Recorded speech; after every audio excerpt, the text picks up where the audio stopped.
Quando c'è una legge che intacca il valore della persona, il cristiano sa che se va contro questa legge civilmente o penalmente paga, ma moralmente è libero di farlo.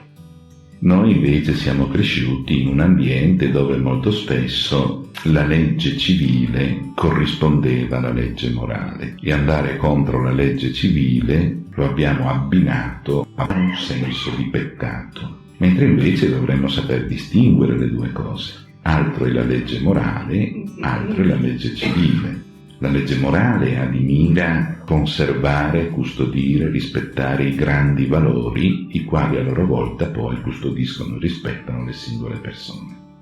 La legge civile non ha di mira questo. La legge civile ha di mira la pacifica convivenza tra i cittadini, che è un'altra cosa. Quando si mira alla pacifica convivenza dei cittadini, alcuni diritti innati possono cessare nel tempo. Se uno mi fa dei danni e lo Stato dice tu puoi ricorrere entro 3 mesi, dopo i 3 mesi non puoi ricorrere, a me resta il danno e non posso più ottenere giustizia. Perché ci sono quei 3 mesi e basta? Perché la legge dello Stato mira alla pacifica convivenza dei cittadini. Tu non puoi tenere sulla corda uno per tutta la vita denunciandolo a capriccio quando ti pare. Voi capite che sotto il profilo del valore della giustizia la cosa non funziona.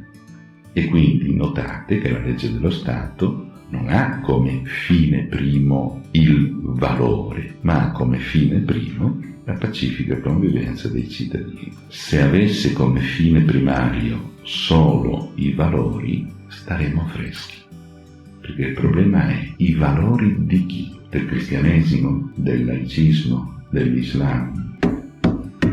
Queste 3 concezioni della vita non hanno valori comuni, hanno alcuni valori comuni e molti altri invece sono assolutamente inconciliabili. Quindi guai quando lo Stato dovesse sposare dei valori, perché avremo ciò che Hegel chiama lo Stato etico. E quando voi avete lo Stato etico, cioè quando si ritiene che lo Stato è così intelligente da essere la somma delle 2 antitesi gruppo-singolo, voi non potete andare contro lo Stato. E se andate contro lo Stato siete matti e quindi vi chiudono in manicomio. Vero che conoscete qualcosa di simile? Perché in Russia chiudevano i manicomi ai dissidenti, ma non perché fossero matti, ma perché la deduzione era sono matti. Se lo Stato è il top della verità, come tu osi andare contro la verità? Sei matto, tac, manicomio.